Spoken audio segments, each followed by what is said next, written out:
दोस्तों, एक जो ट्रेडर होता है ना, चाहे वो इंट्राडे ट्रेड कर रहा हो, चाहे वो स्विंग ट्रेडिंग कर रहा हो, चाहे वो ऑप्शन ट्रेडिंग कर रहा हो, चाहे वो ऑप्शन हेजिंग कर रहा हो, वो कोई सा भी ट्रेडिंग कर रहा हो, उसके लिए मार्केट का मूड जानना ना बहुत बहुत इंपॉर्टेंट होता है।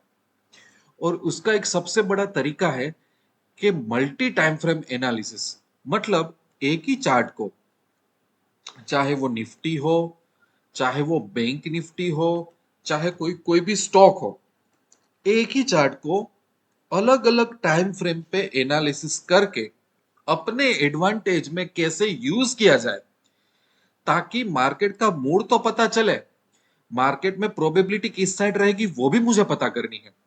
मुझे गलत ट्रेड में से तो बिल्कुल बच जाना है, बड़े बड़े गड्ढे और बड़े बड़े लॉस मुझे नहीं होने चाहिए।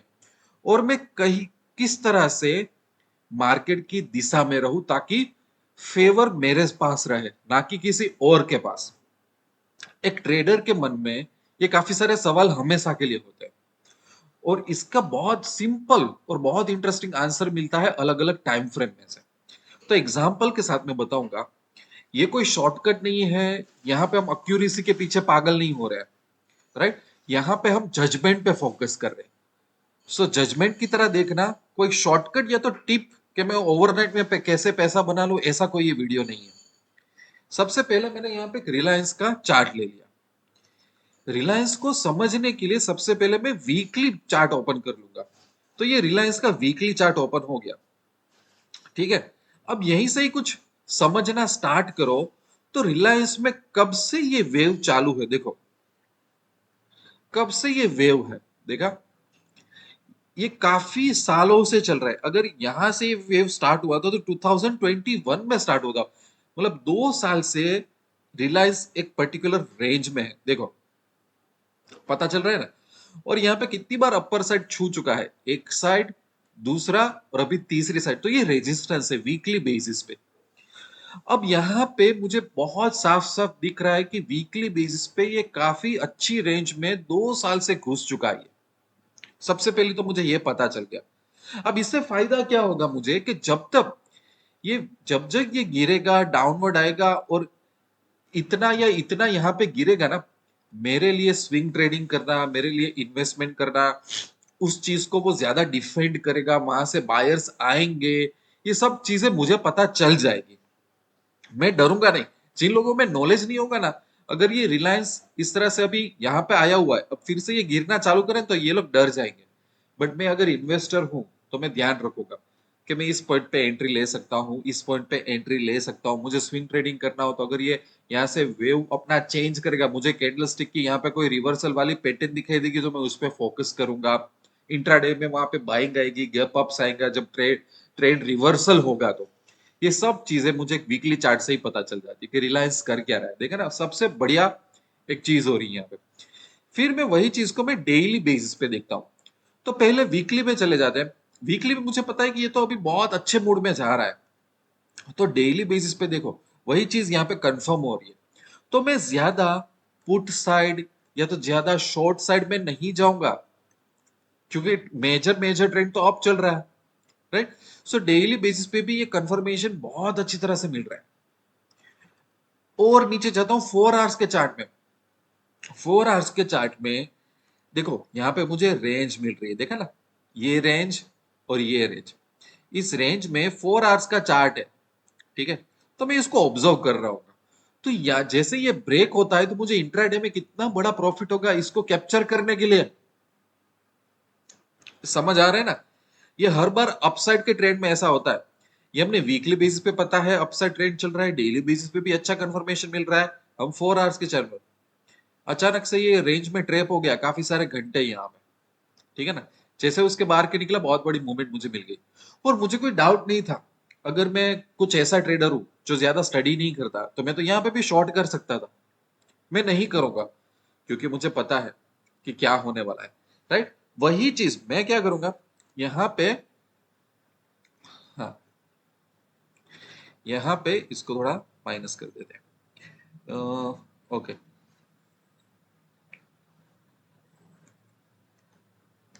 जैसे कि यहाँ पे मेरे पास एक लाइन आ गई, राइट। मुझे ये काफी दिनों से पता होगा कि भाई ये कुछ यहाँ पे हो रहा है, एक पर्टिकुलर रेंज में चला जा चुका है। अगर मैं इसमें 1 आवर का अगर देखूं, तो जब मैं इसको इंट्राडे में 1 आवर में ऑब्जर्व कर रहा होगा, तो ये जो पिछला जो टाइम फ्रेम था 4 आवर का, वहां जो मैंने लाइन ड्रॉ की थी, वो सीधी मुझे काम आ जाएगी कि नहीं आ जाएगी, पता चलेगा ना। और वही चीज अगर मैं इंट्राडे कर रहा हूँ और 15 मिनट का चार्ट लेके बैठूंगा, तो 15 मिनट में कहीं ना कहीं ये मुझे लाइन दिखेगी, राइट। तो मैं 2-3 दिन पहले ये सब डिसाइड कर चुका हूंगा ना, मैं एनालिसिस कर चुका हूंगा रिलायंस के लिए।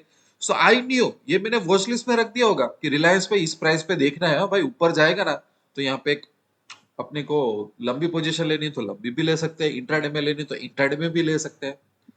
ये बहुत ही लोगों को लगता है कि क्या मल्टी टाइम फ्रेम एनालिसिस पर लोग यही मिस्टेक करते हैं, लोग यही मिस्टेक करते हैं, इसलिए फंस जाते हैं, जहां पे गलत ट्रेड इसलिए लोगों के होते हैं, राइट। अब इस चीज को मैं ले जाता हूं निफ्टी में। चलो निफ्टी एक इंडेक्स भी स्टडी करवा लेता हूं आपको, ठीक है, निफ्टी। ओके, अब ये जो निफ्टी का चार्ट है, सबसे पहले हम वीकली चार्ट स्टडी करेंगे। तो वीकली देखो कितना अच्छा चार्ट बन रहा है, बट यहाँ पे देखो एक रेजिस्टेंस था, यहाँ पे हाई कितना आ रहा था, 16, सॉरी, ये हाई आ रहा था कुछ 18,600 के आसपास, यहाँ पे भी हाई 18,800 के आसपास टच हुआ है, और यही उसने सपोर्ट बनाया, राइट। मैं अगर ड्रॉ करूं यहाँ पे, एकदम सीधी लाइन तो ड्रॉ नहीं होगी, पर ड्रॉ कर देता हूं, ठीक है। तो ये एक रेजिस्टेंस था, ये दूसरा रेजिस्टेंस था, और यहीं से ही इतना ही नीचे आके वो ऊपर चला गया, तो ये रेजिस्टेंस था, वो सपोर्ट बन गया। अब ये कब से चल रहा है यहाँ पे, 2021 10 10वां महीना, यहाँ पे 11वां महीना 2022, और यहाँ पे 2023। तो जो लोग वीकली बेसिस फॉलो करते हैं ना, उसको ये सब पता होगा कि मार्केट भी इससे नीचे नहीं गया, यहाँ पे सरवाइव कर रहा है, बाउंस हो रहा है, ये सब चीजें पता चलती है। और एक और चीज, इसको अगर आप इसको इस ट्रेंड लाइन को ऐसे ट्रैक करो, तो भी आपको पता चल जाएगा, राइट। सो ये सब चीजें बहुत ब्यूटीफुल होती है। अब मैं डेली बेसिस पे चला जाता हूँ। सो डेली बेसिस पे भी वो ट्रेड मुझे पता चल गया।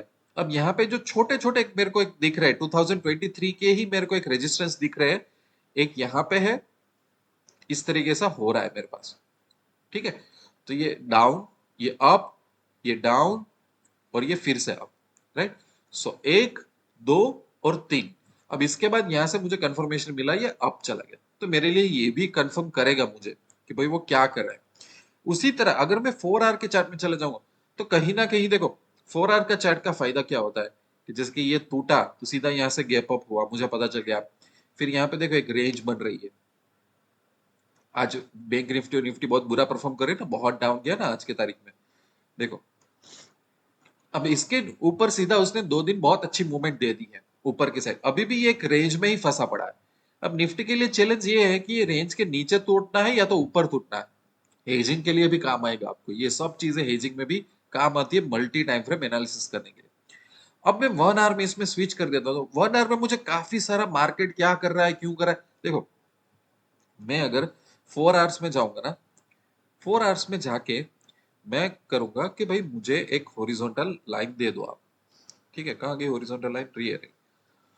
तो मैं इसके ऊपर यहाँ पे प्लॉट कर रहा हूँ, एक लाइन यहाँ पे प्लॉट कर रहा हूँ, ठीक है। और मैं 1 आवर में चला जाता हूँ, तो यही चीज मुझे 1 आवर में दिख रही है। अब 1 आवर का फायदा क्या है एनालिसिस का, ये देखो। जब ये यहाँ से ऊपर गया था, गैप अप हुआ, अच्छी खासी मूवमेंट दे दी ऊपर की साइड, बट ये फिर से आज बहुत ज्यादा 200-300 पॉइंट निफ्टी गैप डाउन हुआ, ठीक है। गैप डाउन के बाद जो पहली कैंडल है, उसका लो उसने यहाँ कहीं मारा था। अब क्या हुआ कि फिर से ये एक रेंज में आ गया, फिर से। तो अभी फिर से क्या होगा पता है, दोनों साइड बायर सेलर फाइट करेंगे, क्योंकि ये रेंज देखो, यहाँ पे buying selling buying selling buying selling buying, ये बहुत ही खतरनाक रेंज है, बहुत कंफ्यूजिंग वाली रेंज है। फिर से ये ऐसी जोन में आ गया जो बोरिंग है। तो जो लोग ऑप्शन हेज करेंगे उसके लिए अच्छी है, ऑप्शन बायर के लिए बुरी चीज है ये, क्योंकि ये तकलीफ देने वाली चीज है। कई बार बाइंग, कई बार सेलिंग, कोई क्लियर ट्रेंड नहीं है, बहुत फाइट कर रही है लोग, बहुत मल्टीपल एसएल हीट होंगे यहाँ पे। और वही चीज अगर मैं 15 मिनट के कॉलम में ले जाता हूँ, तो देखो मुझे बिल्कुल पता चलेगा कि यहीं पे ही 2 बार उसने रेजिस्टेंस लिया है, अभी तक वो कुछ कर नहीं रहा है, जो इनिशियल जो लॉस हुआ उसको रिकवर करने की ट्राई कर रहा है। अगर कहीं ना कहीं वो मार्केट नीचे आना चाहिए, तो एक इंटरिम सपोर्ट अभी जैसे कि 21,600 पे चल रहा है तो 21,400 पे ये सपोर्ट रहेगा। क्यों ये सपोर्ट रहेगा, क्यों मुझे ये सपोर्ट की मालूम है, मैं एग्रेसिवली पुट में क्यों नहीं जाऊंगा, क्योंकि ये मैंने 4 आवर्स में से ये सपोर्ट निकाला है मैंने, और उसके लिए ये चैलेंज रहेगी सबसे बड़ी। सो मुझे ये सब चीजें पता होती है। जैसे कि यहां से जब ये रेजिस्टेंस लेके गुजरा था तो ये एक पार्ट था कि जहां से अपसाइड मूवमेंट आने वाली थी। तो अभी मैं और ज्यादा सिखा सकता हूँ इसको, 5 मिनट के भी आप प्ले कर सकते हो। जैसे कि काफी लोग करते क्या है कि, हाँ, जैसे कि 1 आवर में अगर मैं चला जाऊं और 1 आवर में समझ लो कि मुझे कोई एक रेंज दिख रही है 1 आवर में, मैं आपको बताता हूँ कि यार मेरे को कुछ पता चल रहा है 1 आवर में कुछ रेंज मेरे को दिख रही है। तो लोग वो वही चीज 5 मिनट और 10 मिनट के चार्ट में भी यूज करते हैं, सपोर्ट के लिए, रेजिस्टेंस के लिए, थोड़ा स्कैल्पिंग के लिए भी वो चीज यूज करते हैं, 30 मिनट का भी लेके यूज करते हैं। ये होता है मल्टी टाइम फ्रेम, जो हमें हेल्प करता है मार्केट का मूड जानने में। नजदीक के सपोर्ट और रेजिस्टेंस में हम गलत एंट्री ना ले ले, उसमें भी हेल्प करता है। एक और स्टॉक ले लेते हैं ताकि थोड़ी वेराइटी हमें मिल जाए। एसएससी का स्टॉक लेते हैं। एसएससी में देखते हैं कि वीकली बेसिस पे क्या चल रहा है। देखो एसएससी में पूरा अलग दिख रहा है ना, निफ्टी और रिलायंस से पूरा अलग दिख रहा है। एसएससी में दिख रहा है कि ये भाई कंटिन्यूअसली ऊपर तो जा रहा था, पर यहाँ पे एक बहुत बड़ा करेक्शन आया, उसको सस्टेन करने से फिर के ये ऊपर जा रहा है। ठीक है, तो इतना क्लियर नहीं है जितना रिलायंस में, जितना निफ्टी में क्लियरिटी मिल रही थी, उतनी अच्छी क्लियरिटी नहीं है। हाँ, एक क्लियरिटी है कि यहाँ से एक जो एक लाइन थी रेजिस्टेंस की, ये उसके ऊपर है। ये रेंज थी वो काफी वीक से थी ना, ये रेंज मैं आपको बता दूं कब से ये फंसा पड़ा है ये रेंज में। जनवरी 2023 से लेके अभी तक, राइट, पूरा पूरा 23 एक ही रेंज में ही पड़ा रहा। और अब जाके उसने 2024 में कहीं ना कहीं ये रेंज अपर साइड क्रॉस की है, तो वो अच्छा है। बट ये देखो, क्योंकि यहाँ पे एक बहुत बड़ा करेक्शन आया था तो फिर से वो यहाँ पे रुक गया है, इसको इसके ऊपर जाना होगा, राइट। सो एसीसी में वी आर सेइंग कि भाई हाँ वो ट्राई कर रहा है, पर इसमें मेहनत लगेगी इसको। वही चीज अगर मैं डेली पे देखूं तो देखो वो मेहनत कर रहा है डेली पे। यहाँ पे जो लाइन है, जब उसने वो क्रॉस की तो अच्छी एक मूवमेंट आ गई, फिर से वो वही यहीं पे ही सपोर्ट ले रहा है, राइट। और देखो ये जो अपने बोल रहे थे ना, वो साफ साफ यहाँ पे दिख रहा है। ये सब चीजें आपको बहुत अच्छी तरह से दिखेगी। उसी तरह 4 आवर्स में अगर मैं जाता हूं, देखो 4 आवर्स में एग्जैक्ट सब चीजें रिपीट हो रही है। उसी तरह अगर मैं 1 आवर में चला जाता हूँ, राइट, सो 1 आवर में करेक्टिव जोन में पड़ा हुआ है। बट यहाँ पे अगर मैं इसको प्लॉट कर दूं एक हॉरिजॉन्टल लाइन को, तो देखो मुझे लग रहा है 1 आवर में यहाँ पे 20 to 50 पे एक सपोर्ट बन रहा है, राइट। यहाँ पे 2 बार रेजिस्टेंस था, फिर इसको पूरा कैलकुलेट करके यहाँ पे रुका था, उसके बाद ऊपर गया था। सो 20 to 50 और 40 की रेंज में मैं तो इसको शॉर्ट नहीं करूंगा।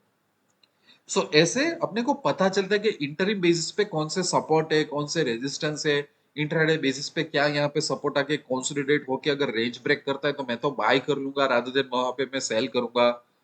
ये सब चीजें मल्टीपल टाइम फ्रेम एनालिसिस से हमें पता चलती है कि हमें क्या करना चाहिए और हमें क्या नहीं करना चाहिए। फिर 15 मिनट के चार्ट में पता चलता है कि मार्केट कैसे ओपन हुआ, वो क्या इंडिकेशन देता है, आपके पास क्या स्ट्रेटेजी, आपके पास क्या सेटअप है। ये सब चीजों का आंसर हमें बाद में मिलता है। वही चीज निफ्टी में, वही चीज बैंक निफ्टी में अप्लाई होती है। सो मैं रेकमेंड करूंगा कि आप ये वीकली, डेली, 4 आवर का चार्ट, 1 आवर का चार्ट यूज करने लगो। और खास करके जब आप लाइन ड्रॉ करोगे ना, वो लाइन ड्रॉ करो 4 आवर और 1 आवर के बेस में जब आप इंट्राडे ट्रेड करो। कहीं ना कहीं बहुत बड़े बड़े सपोर्ट, रेजिस्टेंस, फायदे, डिसीजन मेकिंग प्रोसेस आपकी बहुत अच्छी हो जाएगी। इन दो चार्ट को ऑब्जर्व करना स्टार्ट करोगे ना, वहां पे लाइंस ड्रॉ करना सीख जाओगे ना, बहुत मजा आएगा। आप देखना गलत ट्रेड्स में से बचना शुरू हो जाएगा आपका। You will really really enjoy. बाकी कोई भी डाउट हो तो मेरे साथ व्हाट्सएप में कनेक्ट हो जाना। मिलते रहेंगे अच्छे अच्छे वीडियो में, तब तक के लिए I wish you lots of love and happiness. दोस्तों एक इम्पोर्टेंट अनाउंसमेंट, अगर आप निफ्टी बैंक निफ्टी में ऑप्शन ट्रेडिंग कर रहे हो, अगर आपका एम यह है कि आपको ऑप्शन में जीतना है, अच्छी इनकम या तो वेल्थ बिल्ड करनी है, बट मार्केट में आप टिप्स से परेशान हो चुके हो, टिप्स से थक गए हो, लोगों के लाखों करोड़ों के प्रॉफिट स्क्रीनशॉट का आपको कोई फायदा नहीं हो रहा है, आपको एक जेन्युइन और ऑनेस्ट गाइडेंस चाहिए जहां पे आप निफ्टी और बैंक निफ्टी में काबिल बन के बाहर निकलो, तो हमने एक बहुत ही अच्छा इनिशिएटिव लिया है। हमने एक यूनिक टेलीग्राम चैनल स्टार्ट की है जिसका नाम है Nifty bank Nifty VIP traders, जिसकी फी बहुत ही रिजनेबल है कि कोई भी एक छोटा सा भी ट्रेडर ज्वाइन हो सकता है। यहाँ पे हम कोई भी टिप्स प्रोवाइड नहीं करते, कोई भी प्रॉफिट के स्क्रीनशॉट प्रोवाइड नहीं करते, बट हमारा फोकस होता है प्राइस एक्शन पे, मार्केट के डायरेक्शन में और उसके सेंटिमेंट पे। और मेन एम ये है ये चैनल का कि जितने भी ट्रेडर्स इसमें ज्वाइन हो रहे हैं, अगर वो 3, 6, 12 महीने में अगर वो कैपेबल बन जाते हैं तो ये चैनल का एम अचीव हो जाएगा। तो अगर आप भी ऐसे ट्रेडर हैं जिनको टिप्स या तो शॉर्टकट नहीं चाहिए बट आपको कैपेबल बनना है, तो आपको इस टेलीग्राम चैनल की लिंक यूट्यूब के डिस्क्रिप्शन में और कमेंट सेक्शन में मिल जाएगी। आप इसको बहुत आसान तरीके से ज्वाइन कर सकते हो।